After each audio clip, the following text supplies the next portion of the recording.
Sponsored by कब्ज और उससे संबंधित तकलीफों का समाधान। बैद्यनाथ कब्ज आहार दे कब्ज में आराम, प्राकृतिक और सुरक्षित। In a stern action against Nitasha Kaul, a terrorist sympathiser and left propagandist, the Bhartiya government not only denied her entry into the country but also deported her back to London. The Indian origin British professor Nitasha Kaul, however, tried to gain sympathy, crying foul over not being given access due to her inclination towards democratic and constitutional values.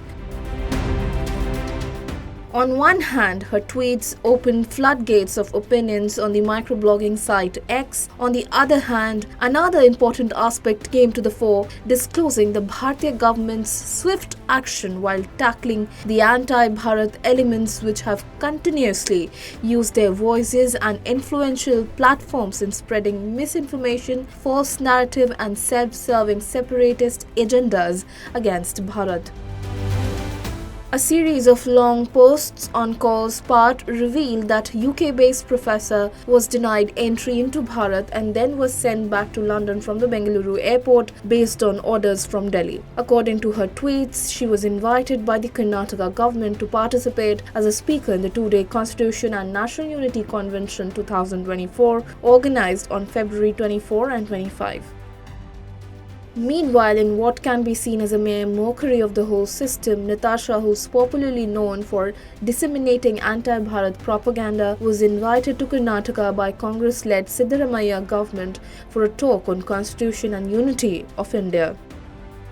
Subsequently, Nitasha had been previously criticized for refusing to acknowledge widely known facts of the history, be it Kashmiri Pandits' genocide, the ethnic cleansing of Hindus from Kashmir, or hard-hitting facts around Pakistan-occupied Jammu Kashmir.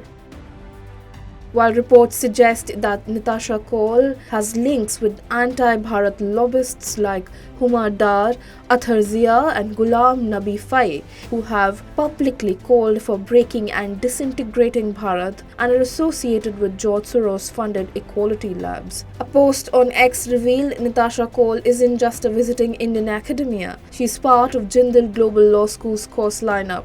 Her course rather labeled Kashmir as occupied.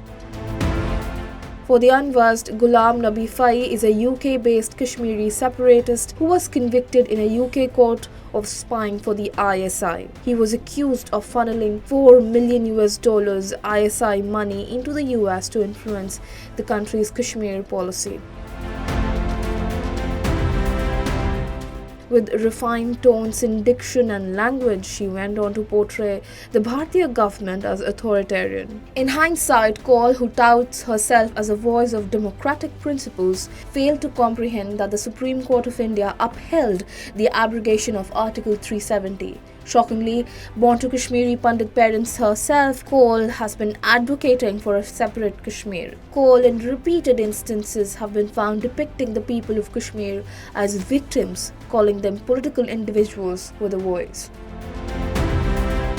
Significantly, this is not the first time that Bharatiya authorities took concrete steps towards individuals who, in the name of free speech, expression and practicing their democratic rights, have tried to mar the sovereignty of Bharat, forgetting the multiple clauses to the freedom of speech they are using as a weapon. Recently, a few weeks ago, a French journalist, Vanessa Dougnac, in her own words, was asked to leave Bharat.